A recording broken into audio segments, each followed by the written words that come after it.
할렐루야, 하나님께 영광 돌립니다. 오늘은 로마서 전체를 1장부터 16장까지를 묵상하고 로마서를 끝내고자 합니다. 한눈에 보는 로마서입니다. 기도합니다. 영광과 감사와 존귀가 하나님께 있습니다. 로마서의 말씀들이 깨달아지고 이 말씀의 깊은 은혜가 체험되어지기를 원합니다. 정을 낮추시고 겸손하게 하시고 오직 말씀의 통로만 되게 하시고 영상을 통해서 로마서를 사모하는 모든 주의 백성들이 하나님의 은혜와 복음과 말씀의 통로가 되는 은혜가 있기를 원합니다. 오늘도 말씀하실 하나님을 찬양합니다. 예수님의 이름으로 사모하며 기도합니다. 아멘. 가장 핵심적인 부분들을 다루게 될 것입니다. 먼저 로마서 전체 핵심 구절을 하나 찾으라면 15장 16절입니다. 이 은혜는 곧 나로 이방인을 위하여 그리스도 예수의 일꾼이 되어 하나님의 복음의 제사장 직분을 하게 하사 이방인을 제물로 드리는 것이 성령 안에서 거룩하게 되어 받으실 만하게 하려 하심이라. 아멘. 로마서를 왜 쓰는가? 그 목적을 이야기합니다. 바울이 지금 로마서 전체를 이야기하면서 이 은혜는 그렇게 이야기합니다. 여러분, 우리가 구원받기 전에 하나님 만나기 전엔 전부 이방인들이었습니다. 생짜배기 이방인, 하나님이 없는 백성. 그들이 예수님을 믿고 이제는 하나님이 기뻐하는 거룩한 제물이 된다라는 겁니다. 구원과 삶을 이야기하고 있는 겁니다. 우리는 값없이 구원을 얻고 이제는 하나님이 기뻐하시는 제물이 되는 삶을 살아야 된다는 거죠. 이 사역을 감당하도록 성령께서 바울과 동역하시며 그로 하여금 일꾼이 되게 하고 그로 하여금 제사장 직분을 감당하게 하셨다라는 겁니다. 오늘날 저와 여러분과 교회가 감당해야 될 사명입니다. 우리는 복음을 전해서 생짜배기 이방인들을 하나님이 기뻐하는 제물로 사용되어져야 됩니다. 여러분, 성경에 아브라함이 제물이었고 다윗이 제물이었고 하나님이 쓰셨던 믿음의 사람들이 제물이었다라는 거죠. 그들이 하나님께는 영광이 되고 땅을 기름지고 복되게 했다라는 겁니다. 성도들이 이 땅에서 반드시 감당하고 극복해야 될 구원과 삶의 모습입니다. 자, 이제 살펴보면 로마서는 전체 두 부분으로 나눠져 있습니다. 먼저 1장부터 11장까지는 이스라엘과 이방인의 구원을 이야기합니다. 그런가 하면 12장부터 16장 삶을 이야기합니다. 구원받은 자의 영역이다라는 겁니다. 성도가 하나님을 향해서 또 먼저 믿은 형제들을 향해서 그리고 세상의 불신자들을 향해서 어떠한 삶의 모습을 가져야 되느냐 우리가 이미 구체적으로 잘 살펴봤죠.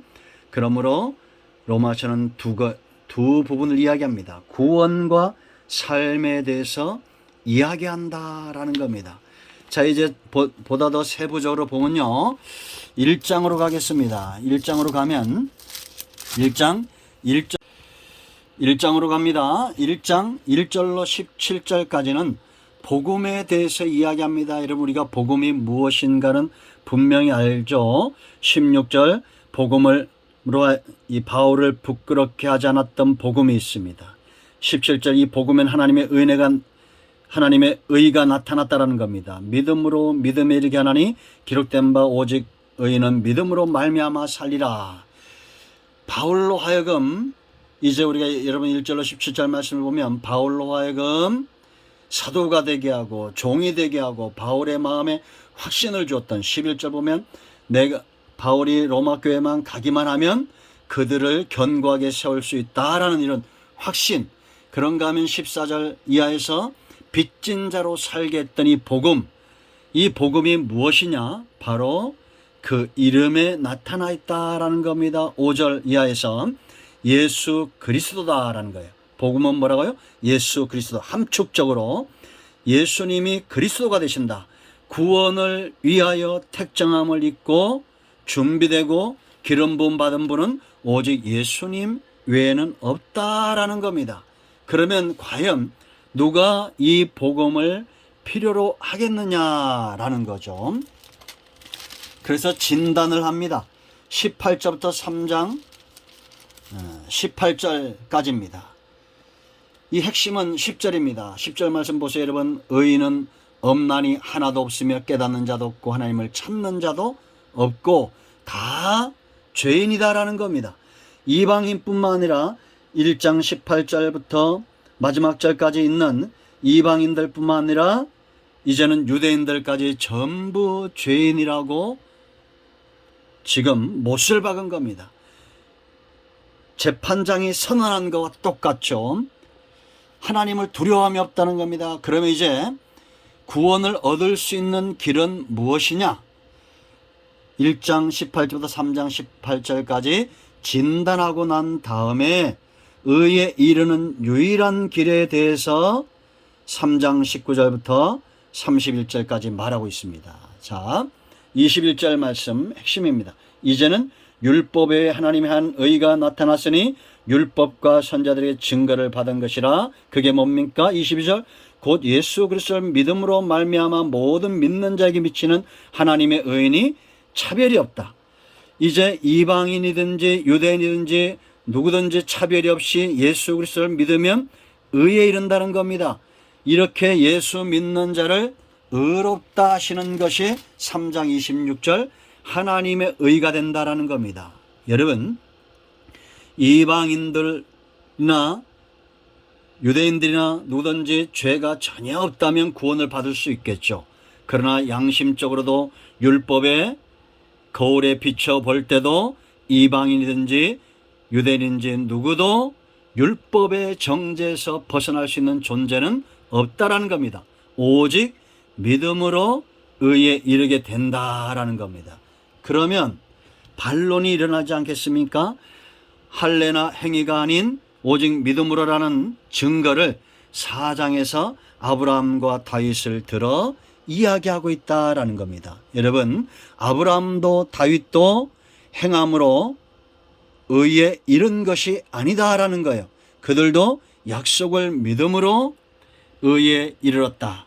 여러분, 우리가 아는 대로 다윗도 범죄한 자요, 아브라함도 범죄한 자죠. 그런데 하나님이 그들의 믿음을 귀하게 여기시고 의에 이르게 하셨다라는 겁니다. 이것은 아브라함뿐만 아니라 24절 말씀 보면 의로 여기심을 받을 우리도 위함이니 곧 예수 우리 주를 죽은 자 가운데 살리신 이를 믿는 자니다 라는 겁니다.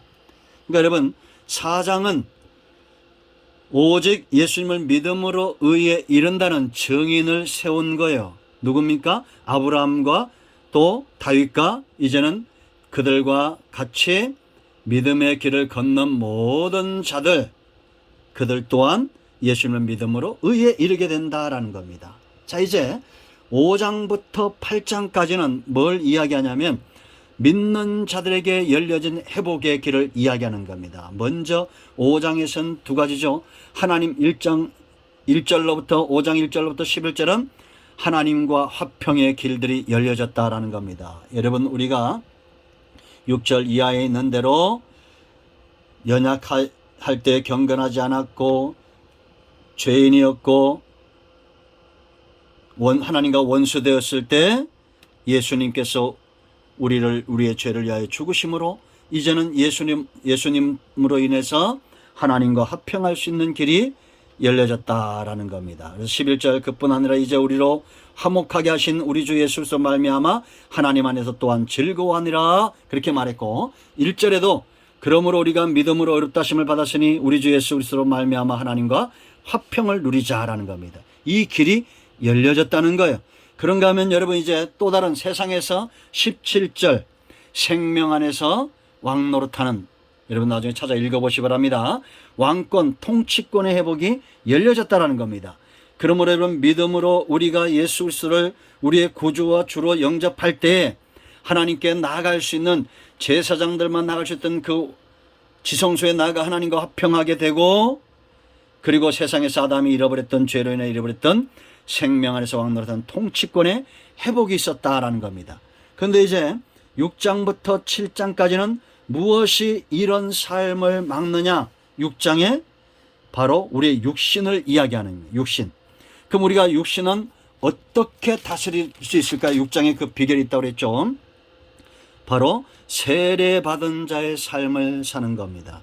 알고 여기고 드리고라 그랬죠. 알고 3절 4절 여기고 11절 드리라 13절 이하. 그러니까 여러분 이게 무슨 얘기냐면 우리의 육신이 이미 십자가에서 죽었다라는 겁니다. 그러므로 여러분 우리가 육으로 짓는 모든 삶과 죄까지 포함해서 책임이 없는 거예요. 왜? 죽은 것은 책임이 없죠. 오직 예수님이 우리의 모든 육체로 짓는 삶의 결과들을 다 지시고 십자가에서 죽으신 거예요. 11절 말씀 여겨라 라고 말합니다. 11절 보세요. 이와 같이 너희도 너희 자신을 죄에 대하여 죽은 자요 그리스도 예수 안에서 하나님께 대하여 살아있는 자로 여길지어다 라고 말합니다. 우리가 육이 살았지만 여전히 하나님을 향해서 우리가 때로 죄를 짓지만 그 죄에 대한 책임은 없고 오직 하나님께 대하여 살아있는 존재다라는 거예요. 이제 의의 병기로 드려라. 이것이 우리의 무기가 된다라는 거죠. 그래서 날마다 우리 자신을 쳐서 복종시키고 날마다 바울처럼 죽는 그런 경건에 이르는 삶의 연습이 필요하다. 7장에서 또 이렇게 우리가 믿음으로 의롭게 된 후에 율법은 끊임없이 우리를 정죄하는데 왜냐? 율법은 몽학 선생이 되어서 우리를 그리스도께로 이끌어간다라는 겁니다. 7장 우리가 세부적으로 살펴봤기 때문에 그 부분들을 참고하시기 바랍니다. 결론은 율법이 우리의 육신이나 율법이나 그 어떤 것들도 구원에 대해서 예수를 믿은 이후에 구원에 대해서 우리를 정죄하거나 구원을 없이 할 수 없다라는 거예요. 자, 8장은 로마서의 꽃이라고 했습니다.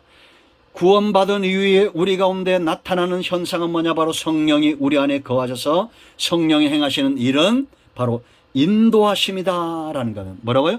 인도하심. 하나님이 기뻐하는 일들로 인도하고 상속자로 인도하고 우리가 그리스도의 형상을 본받기까지 우리를 인도하며 그리스도의 사랑에서 끊을 수 없는 존재로 우리를 이끌어 가시는 것. 성령 충만함의 모습이 8장에 그대로 있어요. 그러므로 여러분 우리가 성령 충만함이 어떤 것인지 알기 원하면 8장 로마서를 반복해서 들으시기 바랍니다. 그리고 이제 9장부터 11장까지는 이스라엘의 구원을 이야기해요. 세 가지 때문에 구원은 완성된다 그랬죠. 사람의 행위가 아닙니다. 하나님의 주권 20절 21절 토기장이가 천한 것 귀한 것을 고난이 뜻이 하나님의 구원의 역사 주권이 하나님께 있다. 그런가 하면 10장에서 하나님의 열심을 이야기합니다. 종일 거슬러 말하는 자들에게 21절 이스라엘에 대하여 이르되 순종하지 아니하고 거슬러 말하는 백성에게 내가 종일 손을 내밀었다. 역사를 이야기하죠. 하나님의 손을 내미는 이런 역사 열심이 결국은 이스라엘 전체의 구원을 가져온다라는 겁니다. 하나님의 열심이 어떻게 나타난지 그들이 거부했기 때문에 그들이 무지했기 때문에 또 전도자들을 통해서 하나님의 열심이 드러나고 있다는 겁니다. 그런가 하면 11장은 하나님의 신실하심을 이야기합니다. 36절이 핵심이 되겠습니다. 이는 만물이 주에게서 나오고 주로 말미암고 주에게 돌아갑니다. 그에게 영광이 세세 있을지어다. 할렐루야.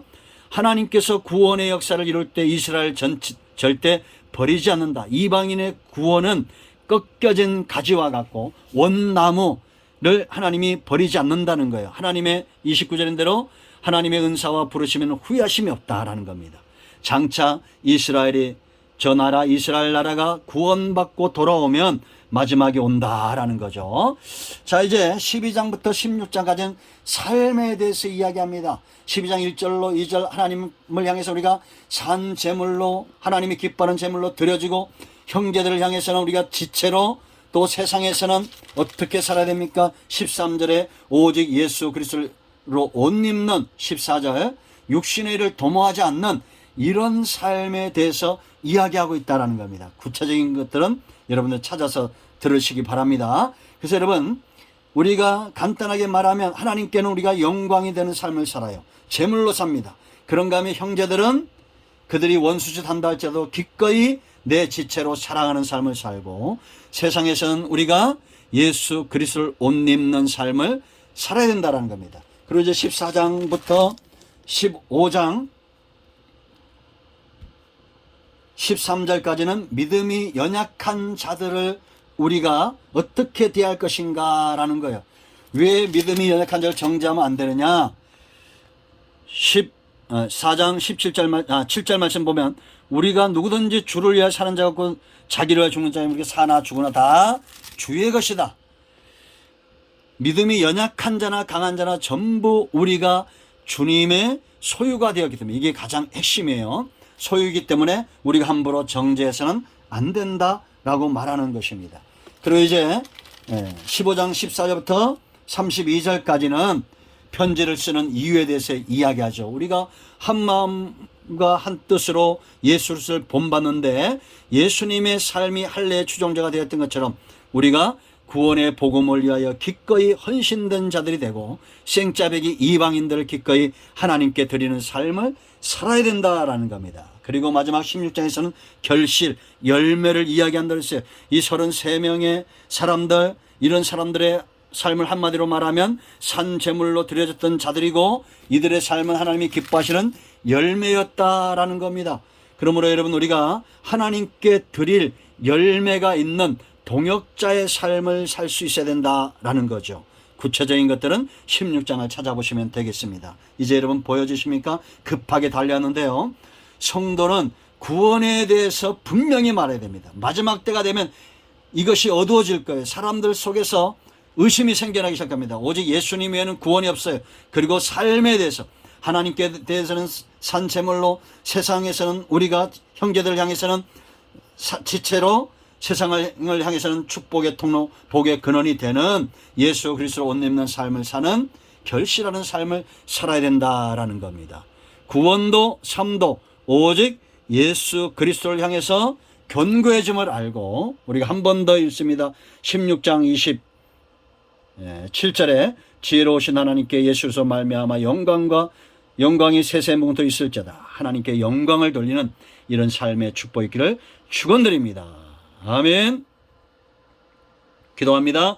하나님 이 말씀대로 되게 하옵소서. 로마서의 말씀들이 열려져서 이제 우리가 구원과 삶에 대한 분명한 확신을 갖고 세상에서 하나님께는 영광이 되고 온 땅을 복음으로 복되게 하는 복음 전도자들 축복의 통로가 되기를 원합니다. 예수님의 이름으로 사모하며 축복하며 취하며 기도합니다. 아멘.